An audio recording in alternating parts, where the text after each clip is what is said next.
Has the funeral ended? Come back quickly. It's Eliza's birthday today, my dear daughter. Lori, my mother-in-law, informed me about Shelly's passing at only 5 years old on the day of her farewell. Strangely, she didn't attend her granddaughter's funeral and instead asked me to return for Eliza's birthday, her sister-in-law. I was bewildered by her behavior. Anger mingled with grief, prompting me to make a phone call. I'm Rel, a 33-year-old homemaker, married to Milo, who's 2 years older. We met through a friend 6 years ago and have been happily married ever since. We were blessed with our daughter, Shelly, soon after marriage. At 5 years old, she's at her most adorable age. It's heartwarming, yet her fate was tragically harsh. Shelly's health was fragile. 2 years ago, when she was 3, she started experiencing frequent fevers and colds. There was also swelling in her neck, which led us to rush to the hospital, thinking it might be mumps. After numerous tests and an agonizing wait, the doctors revealed the devastating diagnosis: malignant lymphoma, a type of childhood cancer. My world shattered, and I desperately pleaded, "There must be some mistake, doctor. Please tell me this isn't true." Despite the medical team's presence, I couldn't contain my tears. Immediate hospitalization was necessary. Even as we hurried home to gather essentials, I couldn't stop crying. Milo, my husband, cried alongside me but also urged, "We have to be strong. Shelly will pull through," his words filled with determination. We were briefed on the treatment plan, and I had to sign consent forms for procedures like blood transfusions and surgery. The grueling treatments commenced: endless IV trips, blood draws, transfusions, and chemotherapy. I quit my part-time job to be with Shelly at the hospital round the clock. Sometimes, Milo would take time off work to visit, insisting, "You need to rest too, Michelle, or you'll burn out." During his visits, I managed things at home or caught up on much-needed sleep to keep going. During the initial days at the hospital, Shelly cried often, but gradually she adjusted to the routine, crying less as time went on.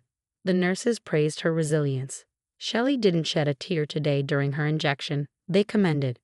Despite the challenges of hair loss and weakness from chemotherapy, she never complained. Instead, she greeted us with smiles and happiness. Drawing became her solace. "Mom, Dad, look." Shelly proudly displayed a sketch of Milo and me in her notebook. "It's wonderful, Shelly," we praised. Her lively chatter in her hospital bed uplifted us. When her immune system weakened, she had to stay in a sterile room. But after a month, her condition improved, and she could finally come home for a brief respite. "I want to go back to preschool," Shelly announced one day. So we took her back after a long hiatus. Watching her play with her friends filled us with joy.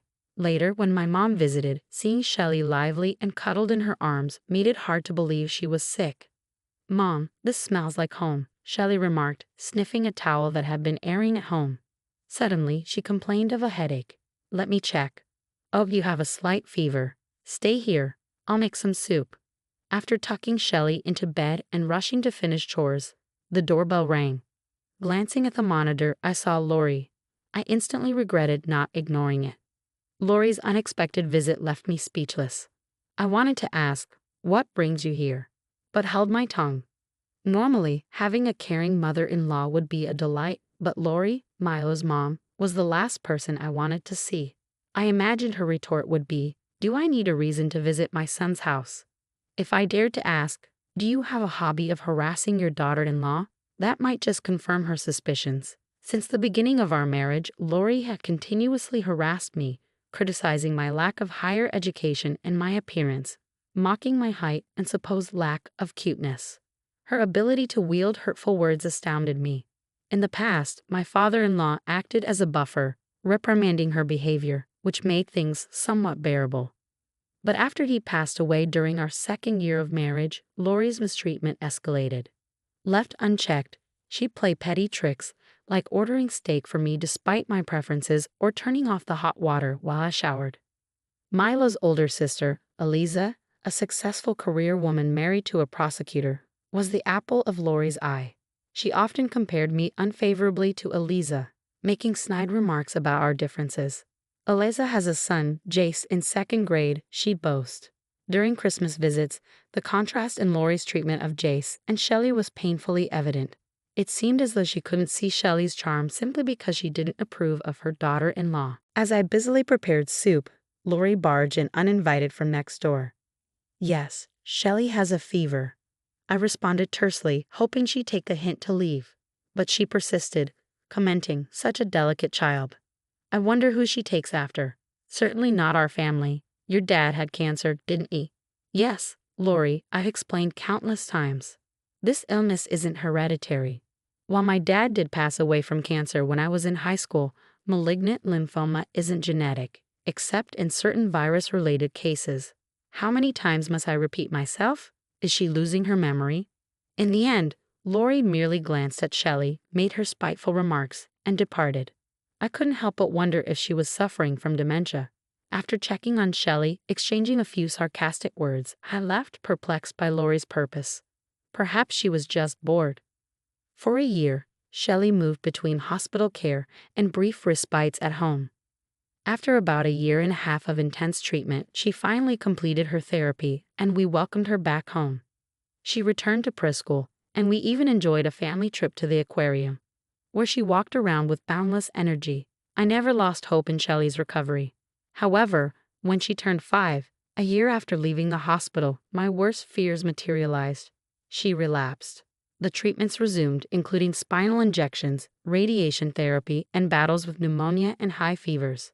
I did everything I could to ease her discomfort, even undergoing a bone marrow transplant for her. Sadly, my cells didn't take, and her condition deteriorated. Then, the doctor delivered the devastating news. There's nothing more we can do. Further treatment would only add to Shelly's suffering. It was a heartbreaking realization that time with her was limited. We made the decision to bring Shelly home so we could cherish our remaining time together as a family. We indulged her every wish, from participating in preschool activities to playing with her friends. Despite her own struggles, Shelly's bright smile never faded, bringing joy to everyone around her. Mom visited frequently, offering her support during these difficult days. I had promised myself not to cry in front of Shelly, but sometimes emotions overwhelmed me, and tears would escape. During those moments, Shelly would ask, "Mom, what's wrong? Are you feeling unwell?" Despite her own pain, she remained remarkably caring, showing concern for me. I prayed for her happiness to last forever, for a miracle to save her, but sadly, my prayers went unanswered. Despite her outward appearance of health, Shelly's blood tests showed a worsening condition. She gradually lost the ability to walk. Yet we clung to hope, believing she would reach her 6th birthday. However, Shelly's health declined rapidly. She began to struggle with breathing, and the doctor warned us to prepare ourselves for the worst. Despite my efforts to remain composed, tears flowed uncontrollably. In a haze of grief, I whispered, "I love you," to Shelly.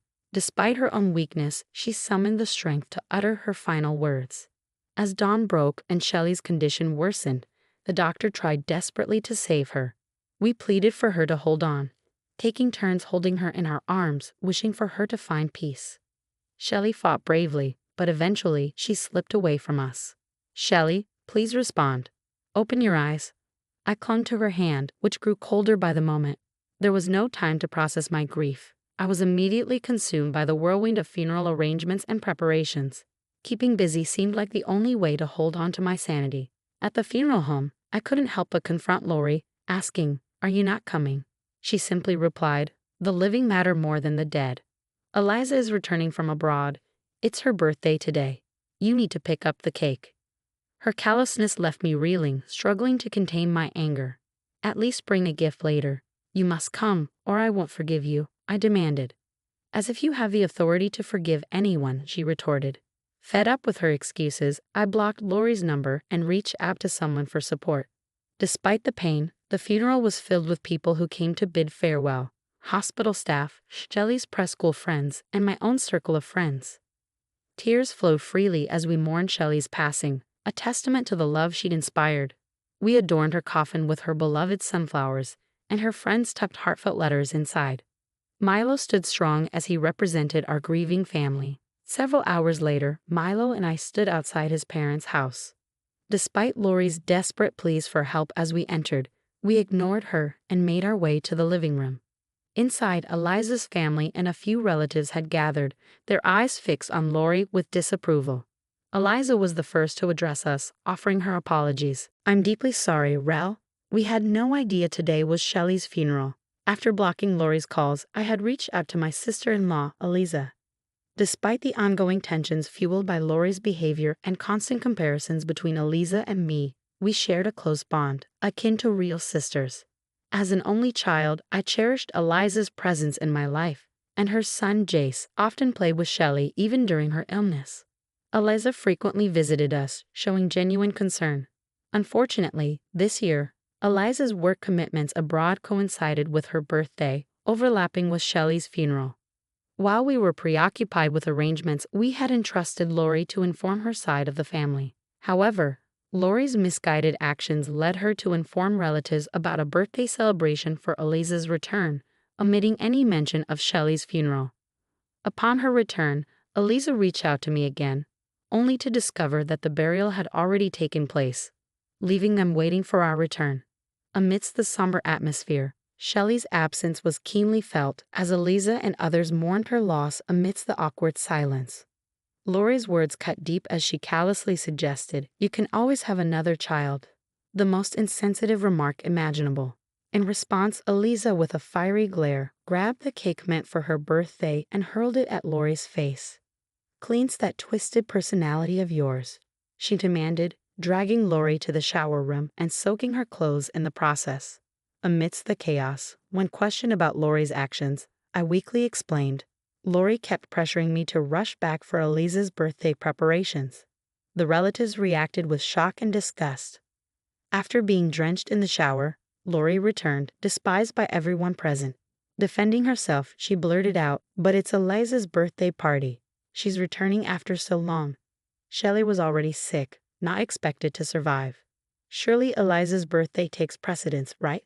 However, her feeble excuse was met with fury. "A birthday party? Preposterous. And you called Rel for that? If Shelly meant anything to you, how could you disregard Milo's grief over losing his daughter? Why did you fail to attend your own granddaughter's funeral?"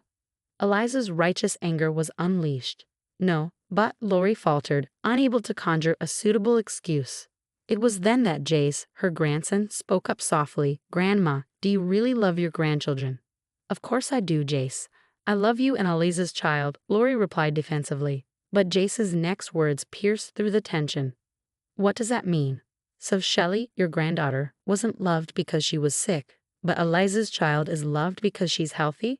Are you saying Shelly didn't matter?" These words echoed the sentiments of Lori's brother and sister-in-law, who shared their own grievances about Lori's past behavior. With no one coming to her defense, Lori's presence diminished, overshadowed by the weight of her actions. "We're leaving, Milo, Michelle. Let's talk another time," I announced, exchanging heartfelt hugs with my supportive relatives. Eliza followed suit, declaring her decision to sever ties with her mother. "Mom, we're done. You always favored successful people like Eliza, never caring for Shelly." Milo confronted his mother sadly. "It's not like that, Milo. You didn't meet my expectations like Eliza did. You only care about those who do as you want," Lori retorted, her words laden with regret. As I handed Lori something beside me, it was a drawing of her made by Shelly. In the picture, Lori was depicted with a genuine smile. "Despite everything, Shelly admired you. She saw kindness in you that I never did. She was a pure and loving child, even during her illness," I explained, watching as Lori broke down, clutching the drawing tightly. As we left Lori's house, ignoring her pleas, we knew our paths had diverged irreparably. Later, my uncle-in-law's family visited us, offering apologies for Lori's behavior. While Lori seemed remorseful, the damage was irreparable. As my aunt-in-law wisely observed, Lori had always been troublesome, and it was unlikely she would change. In the aftermath of the incident, other relatives also distanced themselves from Lori. Despite her loneliness and regrets, her past actions had alienated those around her. As the days passed and grief settled in, I found solace in connecting with other parents who had lost children to the same illness. Reaching out to Eliza and meeting her brought relief, and Milo and I found comfort in adopting a puppy, a symbol of renewal and hope in the wake of our loss. As I grappled with the pain of Shelly's absence, I found myself longing for the day when we would reunite in heaven. But until then, I vowed to live a life worthy of her memory, carrying her love and spirit with me always.